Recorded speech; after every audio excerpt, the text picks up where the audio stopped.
Hello বন্ধুরা, my first blog. এর আগেও আমি ইউটিউবে 4 বছর ধরে চেষ্টা চালিয়ে যাচ্ছি, সেরকম কিছু হয়নি। কিন্তু এই ব্লগ চ্যানেলটা আমার প্রথম। আশা করছি সবাই ভালোবাসা দেবে, পাশে থাকবে। আজকের ব্লগটা শুটিং নিয়ে তোমাদেরকে কিছু দেখাবো। সবাই জুড়ে থাকো। এবং দেখতে পাচ্ছ আমি রেডি হয়ে সাজুগুজু করে আমি শুটিংয়ে যাব, এবং শুটিংয়ে কী কী হচ্ছে তোমাদের সব শেয়ার করবো তোমাদের মাঝে।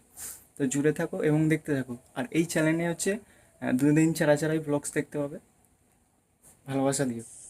বন্ধুরা, প্রচণ্ড বৃষ্টি হচ্ছে, বৃষ্টিতে আটকে পড়েছি। ভাবছি শুটিং হবে কি হবে না, টেনশনের মধ্যে আছি। দেখাই যাক।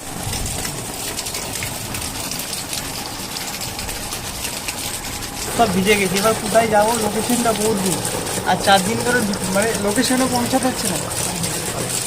আর এখানটা এই যে দেখতে পাচ্ছি 4-5টা যে ঘরগুলো আছে, অ্যাকচুয়ালি আমাদের নতুন স্যার নতুন ম্যানেজমেন্ট করে আর বাড়িতে এসে বসে আছে। এই এটা আমাদের হিরোইন। আজকে এই শ্যুটের বিষয়ে কিছু বলো তো একটু।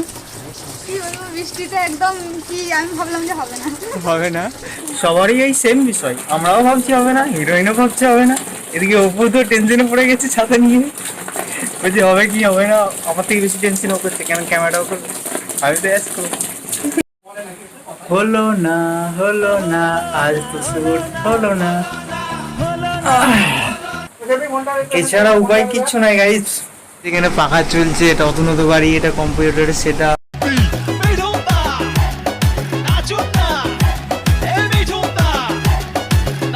মানে হিরোইন বসে আছে এখানে, আমাদের অপু এডিটার ম্যান যা এডিট করে সে বসে, আর আমি হ্যাবলাকান্ত।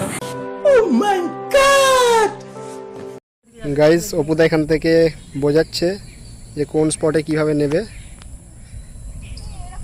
এখানে রয়েছে হিরো হিরোইন। অপুদা, এক মিনিট এদিকে। ক্যামেরাম্যান অপুদা, অ্যাকশন। অ্যাক্সেল। ওইদিকে রয়েছে হিরো হিরোইন, বাকিটা দেখতে থাকো। নায়িকার সিন আছে, ফটোশ্যুট করার মতো একটা সিন আছে। নায়িকা ফটোশ্যুট করছে, হিরোইন হিরোকে বুঝিয়ে দিচ্ছে কিভাবে দাঁড়াবে, কিভাবে চুল টুল ঠিক করবে। মানে হিরো অনেকক্ষণ তো হলো, এবার একটু এন্টারটেইন হোক, চলো।